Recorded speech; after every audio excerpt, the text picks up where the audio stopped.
Now on Denver 7 News at 7 on Local 3, remembering the 10 people killed in the Boulder King Super shooting. 1 year since the tragedy, how their legacies are being kept alive. And a community with newfound strength, how neighbors are coming together and staying Boulder strong. Life is short, that you just don't know what's going to happen. You got to just love your people really well. Plus, so many people still carry trauma from that day. We'll tell you about the Community Resource Center that is busy as ever. Counselors say that they are expecting to see a lot of people this week, especially. They've been serving about 200 people a month.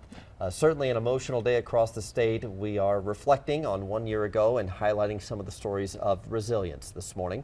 Good morning to you. I'm Brian Sanders. And I'm Nicole Brady. Taking a look now at Pearl Street in Boulder. It's a little bit overcast there today, but not as wet as yesterday. We are expecting some brighter days ahead. Let's get to meteorologist Lisa Hidalgo. We are, and it's going to get a lot warmer as the week goes on, but today is still going to be a little unsettled, and you can see where the storm is now moving into the middle of the country. On the western edge of this storm, we saw some heavy snow on the eastern plains and some really gusty winds, and those winds are going to continue today out of the north, anywhere from 20 to near 50 miles per hour, and it's going to be breezy here in town. We're also going to see another chance for a little rain and snow, but likely any additional accumulation would be really light.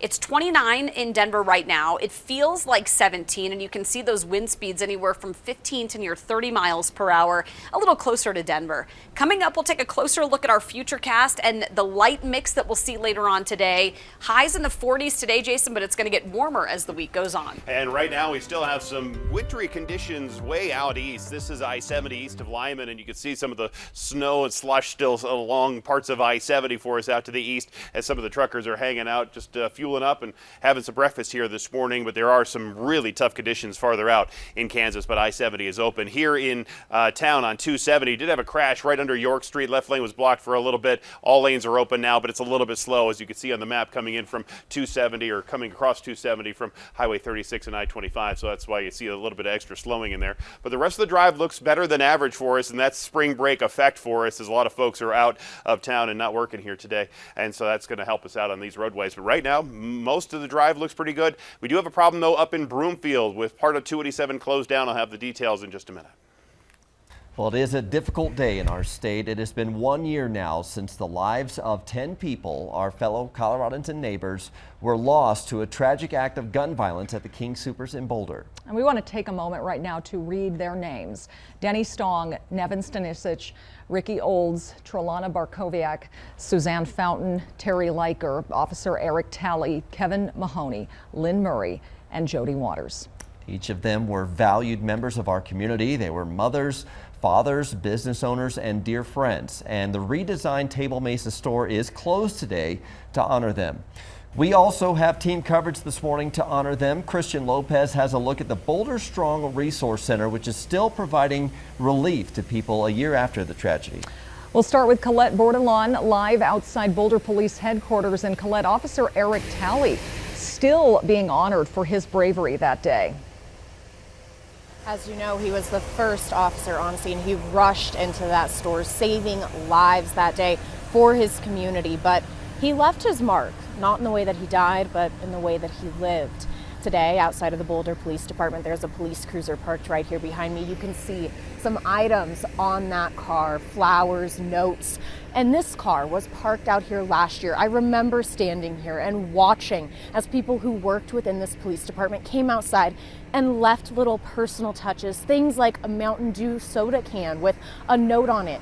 Those personal touches that really start to add up and show the man behind the badge.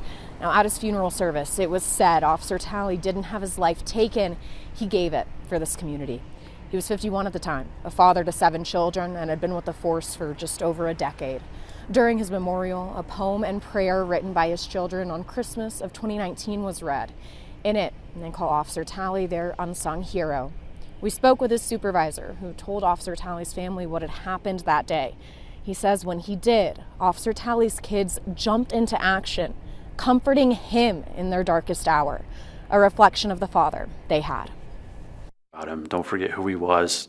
Don't forget that he's not just a uniform out there helping people. He was a father, he was a son, he's a husband, And he's a member of the community that gave his life in order to try to improve it. And if we don't forget who he was and we don't forget what he did, that's the best honor that he would want and that his family would want. This community was so incredibly supportive to us last year and this past year, and we wanted to invite them to help us remember Eric and his sacrifice. So we put this car out here. We had many community members last year who came and put cards, coins and flowers. So we wanted to give them something if they wanted to come by and show their support. A sacrifice that truly will never be forgotten. This car will be here until tonight. Anything left on it will either be given to Officer Talley's family or saved right here at the department. Now, shortly after his death, Officer Talley's father released a statement saying his son was actually trying to leave the police force, get off the front lines. He was training to become a drone operator to make sure his family never had to go through something like this. Live in Boulder, Colette Bordelon, Denver 7. Boulder police officers used Officer Talley's handcuffs to book the suspect into jail. Officer Talley's name will now be added to the National Police Memorial in Washington, D.C. in May.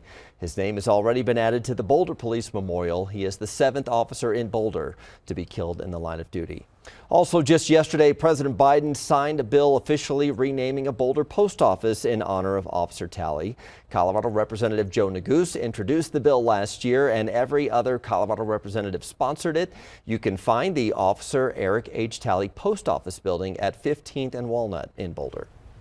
There are several events planned today to honor the victims. At 2 p.m., the police department will have a line of duty death commemoration to remember Officer Talley. You can watch that in front of the Boulder Police Department or through a live stream. At 2:30, a moment of silence will be held at all King Soopers stores in Colorado. You're asked to observe that wherever you are at 2:30. And at 4:30, there will be a vigil in the community band shell. The Boulder Strong Resource Center opened just days after the shooting to provide mental health support to the community. Denver 7's Christian Lopez joins us live now. And Christian, a year later, the needs have evolved, but counselors are still helping people who are suffering so much trauma from that day. Yeah, Nicole, they are. They're still helping around 200 people a month. And this week, the center has seen an increase in people coming in, and they're expecting to see a lot more today on this painful milestone. And this really is a great place for the community to come through the healing process. They have things like yoga, massage therapy. They have comfort dogs that go in. It also features a beautiful art therapy room, and there are counselors ready to help. And because healing works in a complicated way when there's a traumatic event like this, the center saw some people come in for help right away, but for others it could take a little while longer. So someone who maybe didn't need help a year ago may be needing it now, and the center is here to support them and meet them where they are in the healing process. One thing that's really important to mention for people is that any kind of feeling is normal. So some people might be feeling numb, they might be feeling angry, they might be feeling scared, they might be feeling sad. All of those feelings are normal and valid, and that's why our counselors are here as well, just to support people where they are. And the center is located on Baseline Road. They're open 6 days a week, and you don't have to make an appointment, and they will be there today if you need it. We are live in Boulder this morning. I'm Christian Lopez, Denver 7. Thank you, Christian. While today remains solely about the victims and their families and the Colorado community, we know some of you might be wondering about the suspect in the Boulder King Soopers shooting. Doctors believe he will soon be considered competent to stand trial. He's been found incompetent for trial twice now, but there's a review hearing set for April 15th. Until then, a judge ordered him to stay in a state mental hospital in Pueblo. Boulder Strong was a phrase that came out of this horrible tragedy, but the spirit is still alive a year later. Coming up in our next half hour, we're talking to community members about the resiliency in the city, plus how 2 of the 10 people killed are being remembered and how the Colorado Healing Fund is using millions of donation dollars to support Boulder. Turning to the war in Ukraine, President Zelensky says the city of Mariupol is being reduced to ashes. He spoke with the Pope and the Italian Parliament this morning and reiterated the dire need for humanitarian aid. Some towns close to the fighting don't have more than 3 to 4 days worth of food right now. The White House says Russian forces are also using hypersonic missiles to attack cities. Those missiles can hit targets from 1,000 miles away and change direction mid-flight, making them very hard to track down and defend. But the Pentagon says Russian forces are not making much progress on the ground. The UN says about a quarter of Ukraine's population has been displaced by the war. The majority of them, more than 2 million refugees, have fled to Poland. But in Israel, a special family seeking refuge was welcomed. Alla Misyuk and her daughter Lisa arrived in Tel Aviv last week. They're part of the righteous among nations, descendants of people who helped Jewish families escape the horrors of the Holocaust. And they were promised a safe haven in Israel if they ever needed it.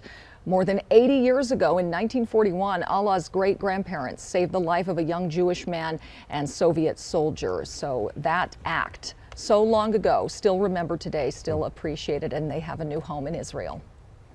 Helping those who have lost everything from the Marshall Fire, how your donations are helping a family celebrate a little bit and reclaim some sense of normalcy after the fire. Plus, Boulder County is finally taking a step toward cleaning up debris from the Marshall Fire today. We'll have details on the contract.